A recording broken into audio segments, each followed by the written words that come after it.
Josh Warrington is the new IBF World Featherweight Champion after he upset Wales' Lee Selby on a dream night at Elland Road. Underdog Warrington fought out of his skin as he earned a split decision victory, contentious only for the fact that one judge awarded the bout to Selby, who was outfought and outboxed during his sixth world title defense. Warrington is the first boxing world champion ever to hail from the city of Leeds. Following the fight, Frank Warren cooled talk of a potential first defense versus Carl Frampton, Belfast's former champion who's set to fight at Windsor Park in August, and who hailed Warrington's performance as outstanding. The victorious Warrington told BT Sport that he'd be willing to cross the Irish Sea to throw down with the Jackal, but it seems clear that the pair will be pointed in separate directions for now.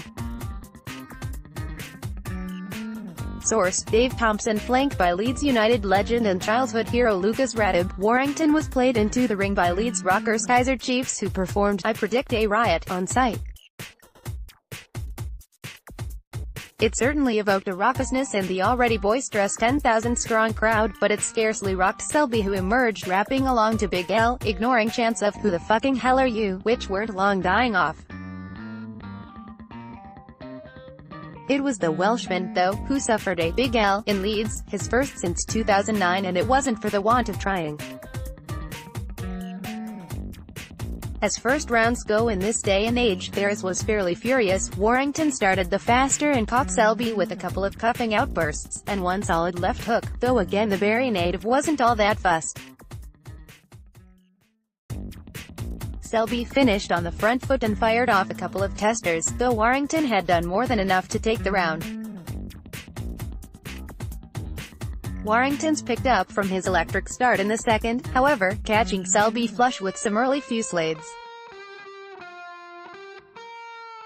Mere moments after the bell, blood was pouring from Selby's left brow from an accidental clash of heads. The champion again took the sting out of Warrington's onslaught in the second half of another barn-burning stanza, and finished with a stiff jab delivered to the Yorkshireman's gob, but retreated to his corner 2 rounds to the deficit. Selby settled nicely in the third, however, jabbing his way back into the contest and producing the finer work as the fight found a more sane and sustainable pattern. 4 was similar. Warrington was difficult but hittable, and Selby was more than content to potshot his way into the ascendancy. Warrington fired 2 decent body shots and a left hook upstairs with less than a minute remaining, but Selby's legs had loose on a round prior, and clever footwork kept him out of harm's way for the most part. Source: Dave Thompson. Warrington came out swinging in the fifth and caught Selby with 2 thudding right hands, though he took an underhand left to the kisser in between. Through activity alone, he probably did enough to take the verse, and by most unofficial cards he would have entered the 6th with a 2 or 3 point lead. He extended it a round later. On fire, Warrington pummeled Selby to body and head. The action was interrupted by the referee due to Selby suffering a cut above his other eye, again ruled accidental, but upon its resumption the Leeds man attacked with an even greater fervor and found more bang for his buck than he had done previously. Selby, at this point, looked a touch shell-shocked. One such reason was that if the fight was stopped on cuts after 4 rounds, it would go to the Judge A scorecards, upon which he surely trailed. Another was the sheer intensity of Warrington, who was fighting out of his skin. The 7th, though, was more fruitful for the visitor, with blood streaming from each side of Selby's bounce. He shipped yet more punishment but dished it back with sufficient volume and accuracy to nick a round back. It was glaring at this juncture that, while Selby hadn't necessarily been hurt by Warrington, he had been troubled on several occasions. Warrington, however, hadn't been remotely perturbed by anything Selby had detonated despite some of the Welshman's tidier work.